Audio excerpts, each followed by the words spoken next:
શ્રી ગુજરાતીમાં આપ સૌનું ખૂબ ખૂબ સ્વાગત છે। 6 ફેબ્રુઆરીએ ઉજવાશે શક્તિલા એકાદશી। જાણો પૂજાની સાચી રીત અને ઉપાય।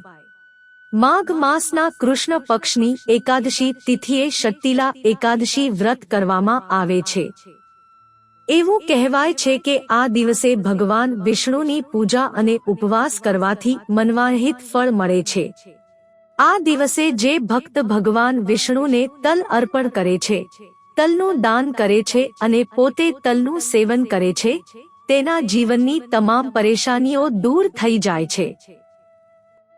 આ વર્ષે શક્તિલા એકાદશીનું વ્રત 6 ફેબ્રુઆરી એટલે કે મંગળવારના રોજ કરવામાં આવશે। શક્તિલા એકાદશીનો શુભ સમય। હિન્દુ કેલેન્ડર મુજબ શક્તિલા એકાદશીનો તહેવાર માઘ મહિનાના કૃષ્ણ પક્ષની એકાદશી તિથિએ ઉજવવામાં આવે છે। આ દિવસે એકાદશી તિથિ 5 જાન્યુઆરીએ સાંજે 5:24 શરૂ થશે અને તેની તિથિ 6 જાન્યુઆરીએ સાંજે 4:07 સમાપ્ત થશે। ઉદ્યતિથિ અનુસાર 6 ફેબ્રુઆરીએ શક્તિલા એકાદશી ઉજવવામાં આવશે। 7 ફેબ્રુઆરીના રોજ સવારે 7:06 થી 9:18 સુધી રહેશે। શક્તિલા એકાદશીની પૂજા પદ્ધતિ।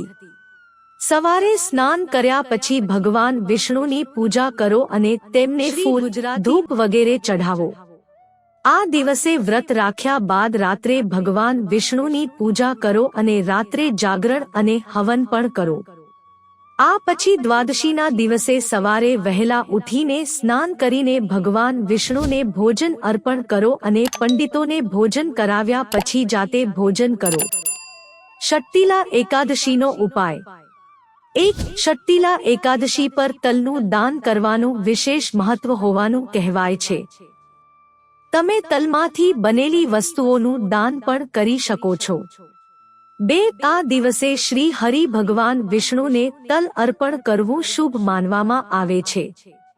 કહેવાય છે કે આ દિવસે ભગવાન વિષ્ણુને તલ અર્પિત કરવાથી મનની દરેક મનોકામના પૂર્ણ થાય છે। 3. શક્તિલા એકાદશીના ઉપવાસની પ્રતિજ્ઞા લેનાર વ્યક્તિએ તલની પેસ્ટ લગાવવી જોઈએ અને પાણીમાં તલ નાખીને સ્નાન કરવું જોઈએ। 4. શક્તિલા એકાદશીના વ્રતની કથા સાંભળ્યા બાદ તલ ચડાવીને આપણે આપણા પૂર્વજોની કૃપા મેળવીએ છીએ। મિત્રો, જો તમને વિડિયો પસંદ આવ્યો હોય તો લાઈક કરો, શેર કરો અને અમારી ચેનલને સબસ્ક્રાઇબ કરશો જેથી તમને આવા નવા વિડિયોની નોટિફિકેશન મળતી રહે અને તમારો જીવન સુખી અને સરળ બની જશે। વિડિયો જોવા બદલ તમારો ખૂબ ખૂબ આભાર।